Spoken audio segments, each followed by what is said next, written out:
Week Jinto പൊള്ളിച്ചടുക്കുമെന്നാണ് Jinto ഇപ്പൊ ലൈവിൽ പറഞ്ഞിരിക്കുന്നത്. രാത്രി ലൈവിലിരുന്ന് ഫുഡ് കഴിക്കുന്ന സമയത്ത് രതീഷും ഋഷിയും ശരണിയും ഒക്കെ ഇരിപ്പുണ്ട്.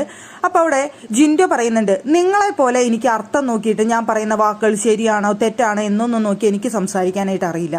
എന്തായാലും നെക്സ്റ്റ് ആഴ്ച എന്ന് പറയുന്നത് ഞാൻ പൊളിച്ചെടുക്കാൻ പോവാണ്. എന്റെ ലക്ഷ്യം പവർ റൂം ആയിരിക്കും. പവർ റൂമിലുള്ള ഒരെണ്ണത്തിനെയും ഞാൻ വെറുതെ വിടാനായിട്ട് ഉദ്ദേശിക്കുന്നില്ല. അടുത്ത ആഴ്ചയിൽ എന്റെ കളി കണ്ടോളൂ എന്ന് ഋഷിയുടെ അടുത്ത് പറയുന്നുണ്ട്. അപ്പൊ ഋഷി പറഞ്ഞു, എന്തായാലും സർപ്രൈസ് ആണെന്നുണ്ടെങ്കിൽ അപ്പൊ കാണാം എന്ന് പറയുന്നുണ്ട്. ആ സർപ്രൈസ് തന്നെയാണ്, നിങ്ങൾ നോക്കിക്കോ, ഞാൻ പൊളിച്ചെടുക്കിരിക്കും, ഓരോന്നിനും ഞാൻ വലിച്ചു കീറി ഒട്ടിച്ചിരിക്കും, പവർ റൂമിലെ ഒരെണ്ണത്തിനെയും ഞാൻ വെറുതെ വിടില്ല എന്ന് പറയുന്നുണ്ട് അവിടെ ജിൻഡോ. സത്യത്തിൽ ജിൻഡോയ്ക്ക് നെക്സ്റ്റ് വീക്ക് പവർ റൂമിൽ കയറണം എന്നായിരുന്നു ആഗ്രഹം. പക്ഷെ അതിന് വേണ്ടിയിട്ടാണ് ടണൽ റൂമിനെ സപ്പോർട്ട് ചെയ്തതും എല്ലാം. പക്ഷെ ടണൽ റൂം എന്തായാലും ജിൻഡോയെ പവർ റൂമിൽ കയറ്റുമെന്ന് തോന്നുന്നില്ല.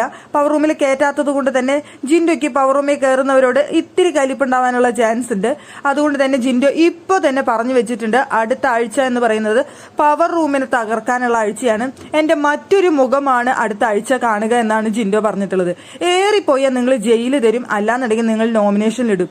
ഇത്രയല്ലേ വരാനായിട്ട് പോകുന്നുള്ളൂ. അതിപ്പോ എന്തായാലും എന്നെ നിങ്ങൾ കൊണ്ടുവന്ന് ഇടുന്നുള്ള കാര്യം ഷുവറാണ്. അപ്പൊ പിന്നെ ചെയ്തിട്ടാവുമ്പോ പ്രശ്നമില്ലല്ലോ.